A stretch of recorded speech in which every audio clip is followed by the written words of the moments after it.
Welcome again to World Sickle Cell Disease Patient Week.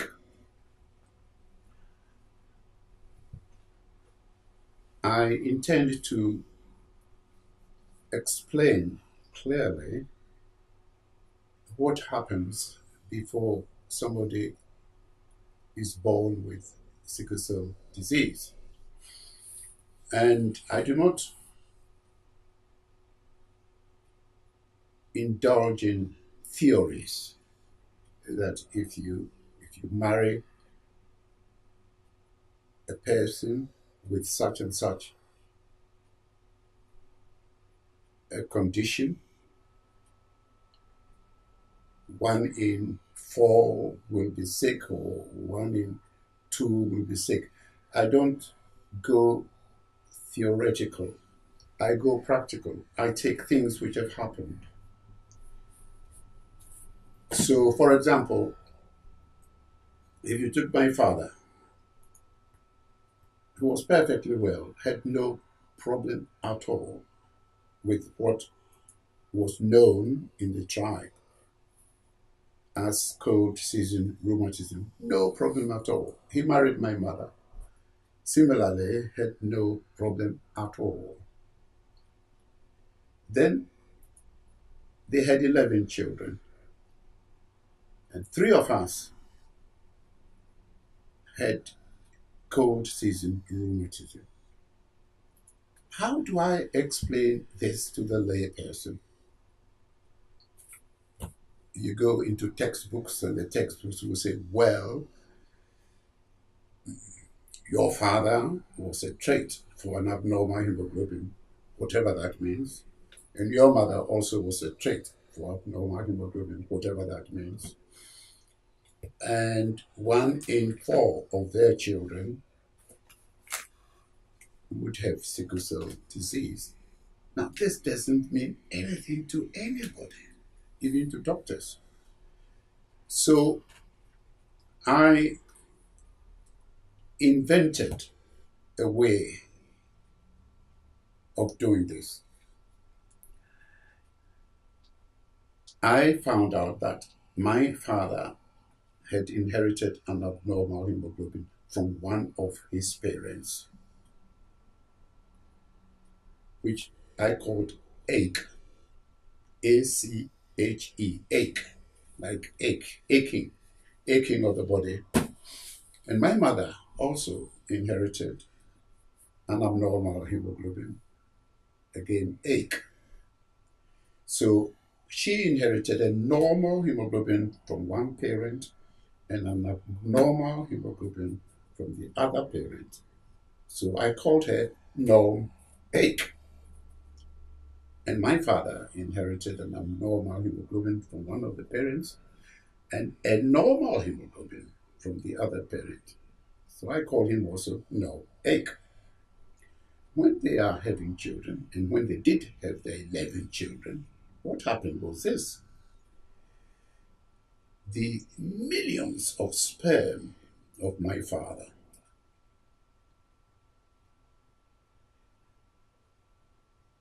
will contain not norm-ache combination as in my father, but each sperm will have either norm or ache. This is quite extraordinary. The pair of genes is divided in 2, and one will go into one sperm, and the other will go to another sperm. So the millions of sperm of my father will contain norm code for hemoglobin formation or ache code for hemoglobin formation. In the case of my mother, she had eggs which should be fertilized before a child is born. So every month she would have an egg or 2 eggs. And these eggs also will not contain the norm abnormal combination which was in her, but again by some extraordinary physiological or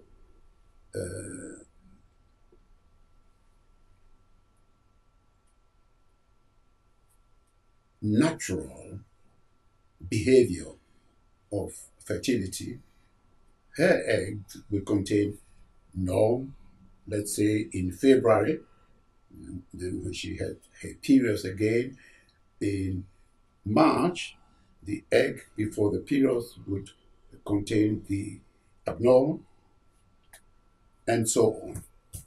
So I thought to explain this to the lay person, instead of talking about abnormal hemoglobins, I just say ache hemoglobin, ache Jing.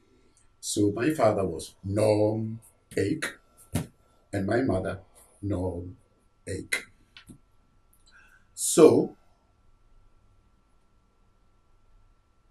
it is that on my website you see norm ache dies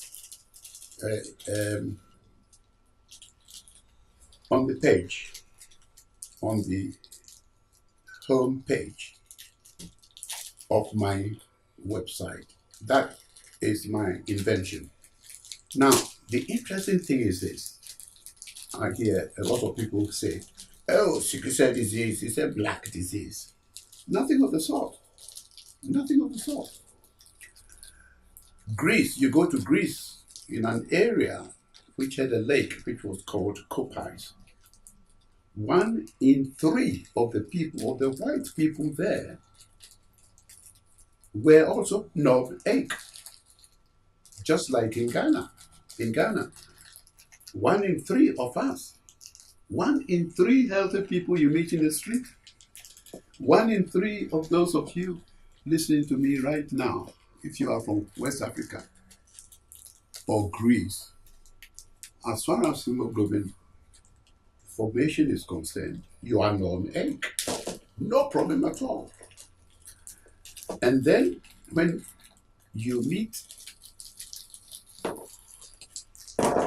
your sexual partner to have children, the combinations will show what I call the phenotype, as far as hemoglobin formation is concerned, will show the phenotype of the person. So I devised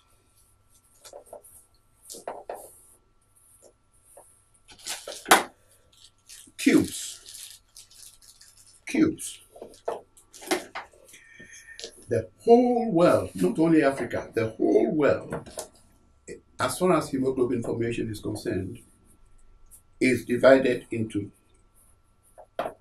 ache people, those who ache in the cold rainy season, those who are now called, those who develop sickle cell crisis, they called ache. They got ache from father and ache from mother. There they are. The whole world, whether they are white or black. And then a proportion of them have norm from a parent and ache from another parent, norm ache, like my father and mother.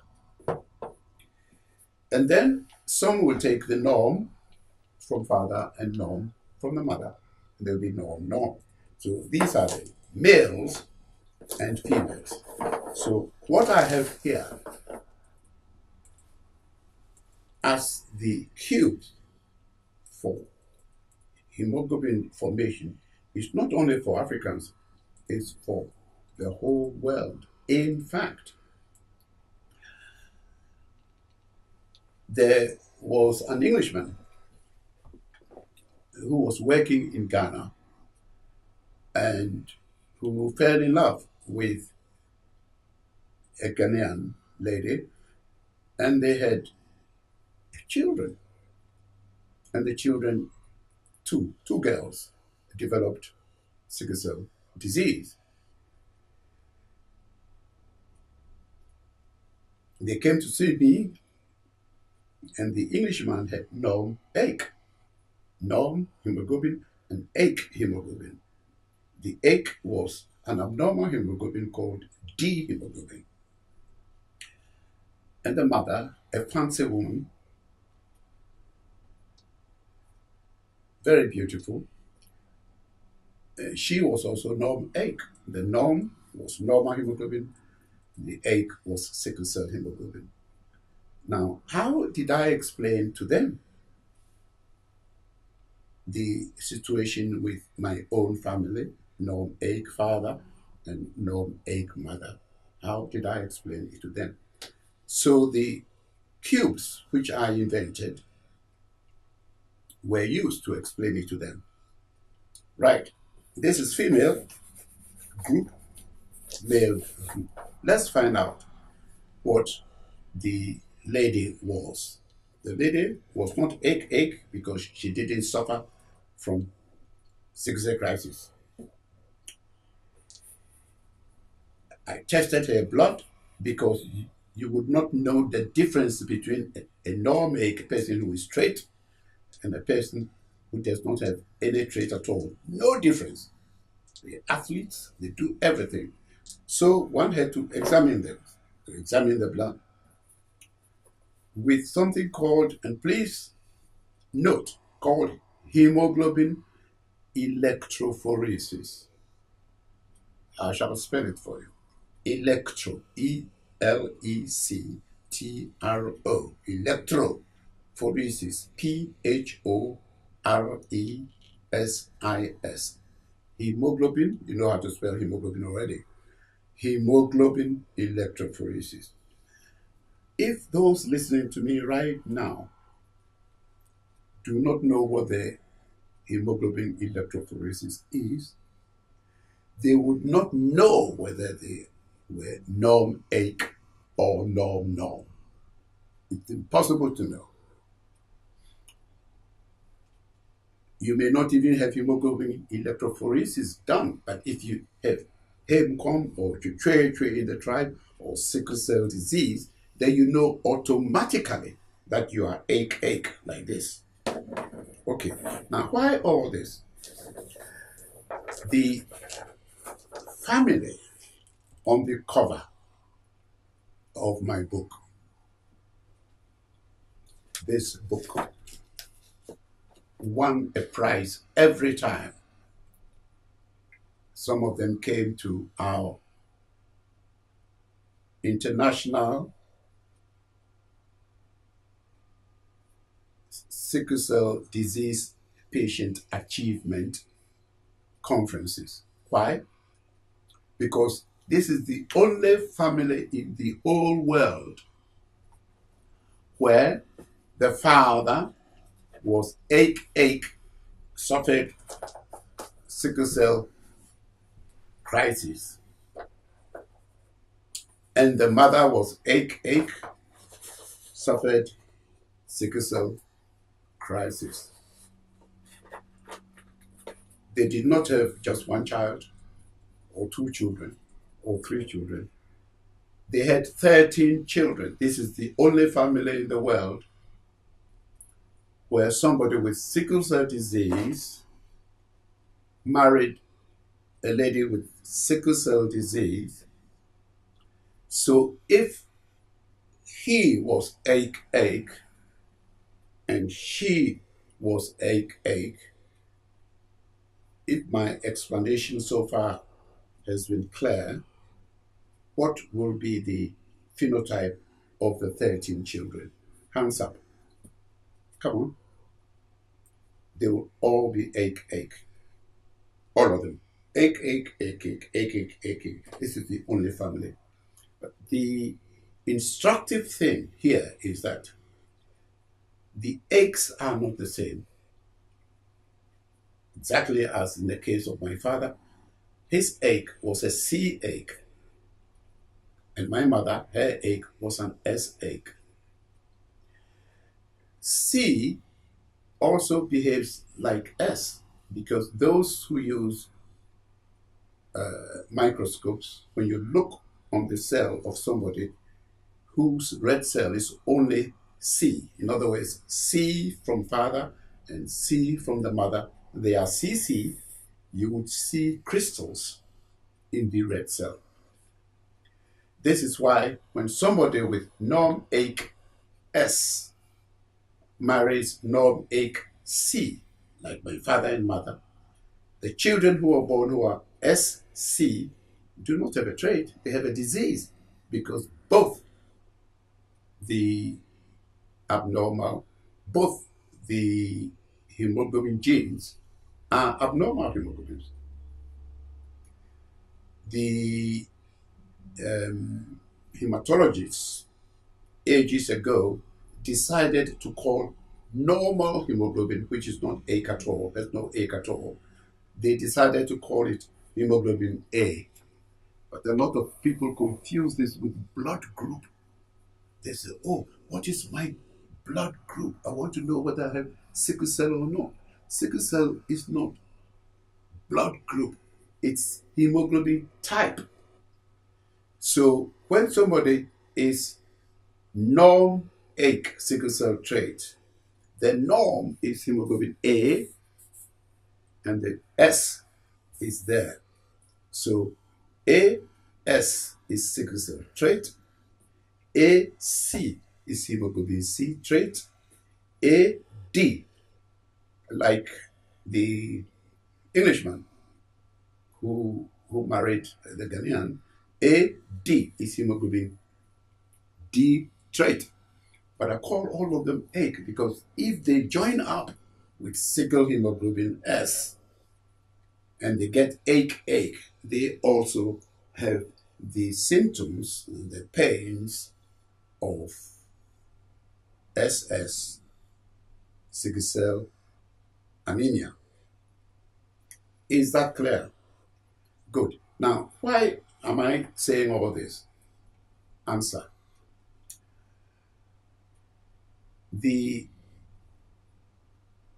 man in this picture and his wife came to me after they had 12 children and begged me to tell them, how can we stop this happening in our children? And the way I explained it was this: Madam, you have two AIC genes. Sir, you have two AIC genes. However more children you have, you'll be giving AIC and AIC. So all the children will be AIC. But they will not be equally sick because some of the AICs differ. The S AIC differs a little from the C AIC, and the beta thalassemia AIC differs a little from the other AICs, but they are all AICs. So, people who come to me to say, I have seen suffering in my brother, I've seen a lot of suffering in my sister, or I myself have been suffering. I have sickle cell disease, AIC, SC, and I'm in love. I am in love with somebody who is norm-AIC sickle cell trait. Should I go and marry him? And my answer is this: I never advise anybody to go ahead and get married or not go ahead and get married. But I demonstrate what could happen and what will happen. And the two of you, you go and think about it and carry on. So I will use factual information. I will use factual information. And this factual information which I will give you is different what is in the textbooks. What do you mean? Asks someone. I mean this. The textbooks say that if somebody comes to you, to me, and who is a trait, that's knob ache, a lady who is knob ache, you see, ache here, knob there, ache here, knob here, knob ache, and sees a man she's interested in who is also knob ache, which is exactly what was the case with my mother and my father. The textbooks say that if you go and get married, 1 in 4 of your children will have sickle cell disease. I disagree with the textbooks. Why? Because I don't go theoretically. I look at what has happened in the past. What do you mean, says someone? I mean this. I have described 133 real people in this book with all kinds of problems. One of them, initials TS, from the Kwahu ethnic group, Krobo Tribe.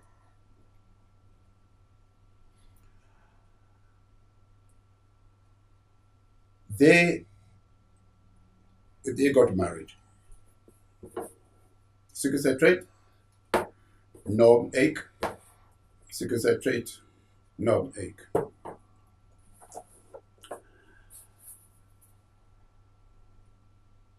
And their first child, you throw the dice. This is the egg of the lady and the sperm of the woman. You throw the dice.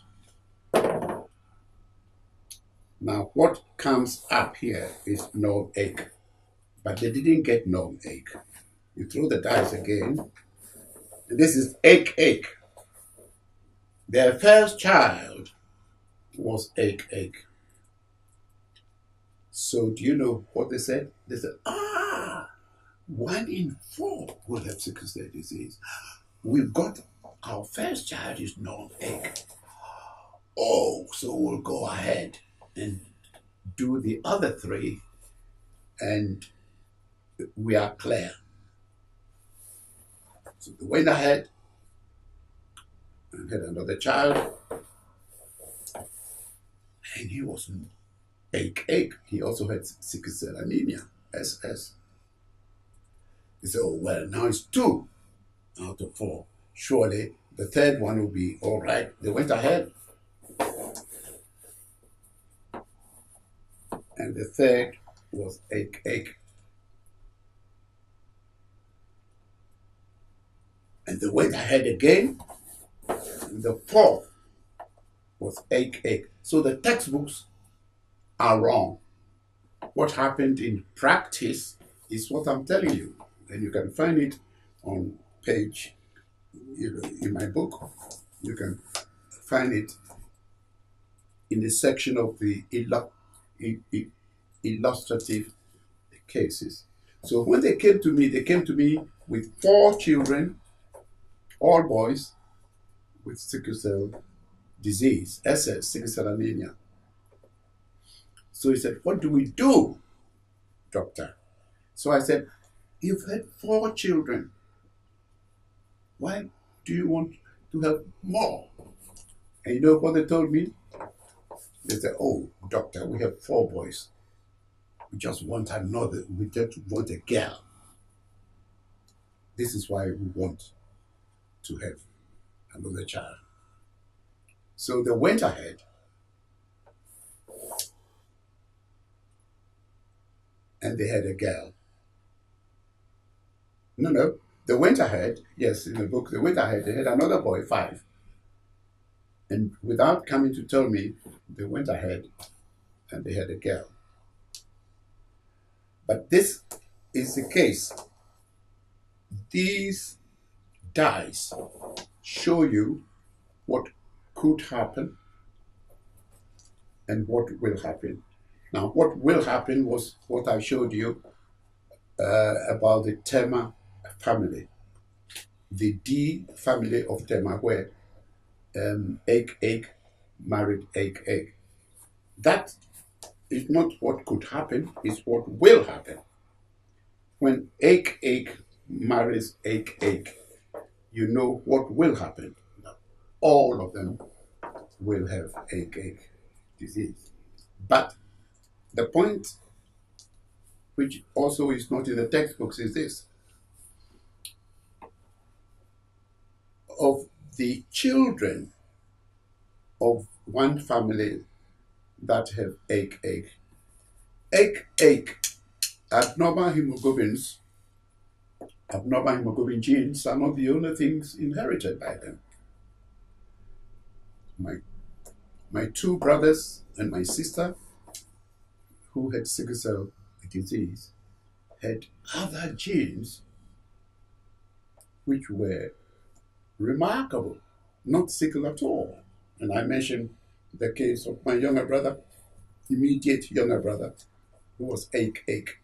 He was brilliant at mathematics, and I was not exactly hopeless at mathematics. I was good at mathematics, and he was better than I was. Therefore, he had inherited some genes from the same father and mother, which are better than what I had. So these cubes, which are called Kanad, K-A-N-A-D, Konotey-Ahulu non-egg dice, these cubes help to explain what could happen and what will happen.